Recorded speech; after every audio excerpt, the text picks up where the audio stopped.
오늘 우리에게 주시는 하나님의 말씀은 사무엘하 21장 1절에서 14절 말씀입니다. 다윗의 시대에 해를 거듭하여 3년 기근이 있으므로 다윗이 여호와 앞에 간구하매 여호와께서 이르시되 이는 사울과 피를 흘린 그의 집으로 말미암음이니 그가 기브온 사람을 죽였음이니라 하시니라. 기브온 사람은 이스라엘 족속이 아니요 그들은 아모리 사람 중에서 남은 자라. 이스라엘 족속들이 전에 그들에게 맹세하였거늘 사울이 이스라엘과 유다 족속을 위하여 열심히 있으므로 그들을 죽이고자 하였더라. 이에 왕이 기브온 사람을 불러 그들에게 물으니라.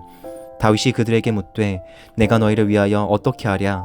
내가 어떻게 속죄하여야 너희가 여호와의 기업을 위하여 복을 빌겠느냐 하니 기브온 사람이 그에게 대답하되 사울과 그의 집과 우리 사이의 문제는 은금에 있지 아니하오며 이스라엘 가운데서 사람을 죽이는 문제도 우리에게 있지 아니이다 하니라.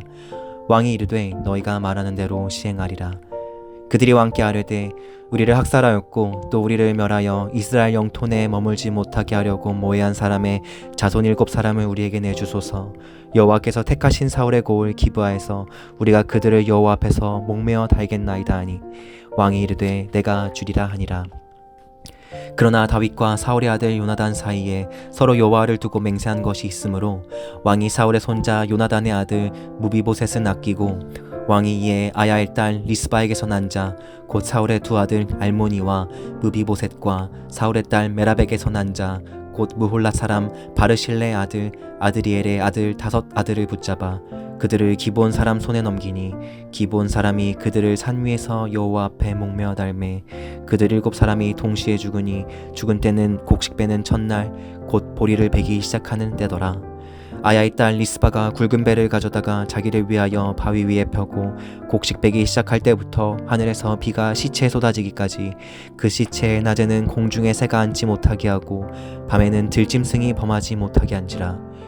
이에 아야의 딸 사울의 첩 리스바가 행한 일이 다윗에게 알려지매 다윗이 가서 사울의 뼈와 그의 아들 요나단의 뼈를 길르앗 야베스 사람에게서 가져가니 이는 전에 블레셋 사람들이 사울을 길보아에서 죽여 블레셋 사람들이 벳산 거리에 매단 것을 그들이 가만히 가져온 것이라.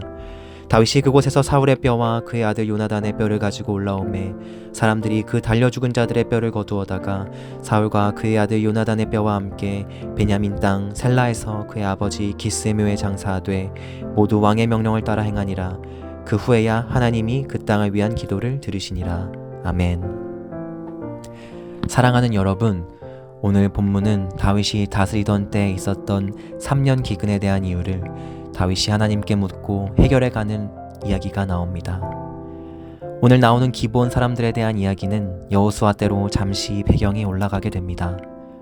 여호수아는 가나안 정복 전쟁 가운데 하나님께 여쭙지 않고 기브온 사람들에게 속아 진멸의 대상이었던 그들과 언약을 맺어 그들을 죽이지 않기로 하나님의 이름으로 맹세합니다.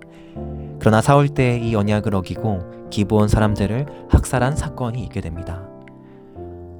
오늘 다윗은 3년의 가뭄의 원인을 하나님께 여쭙고 하나님은 언약을 어겼던 이 죄를 들춰내십니다.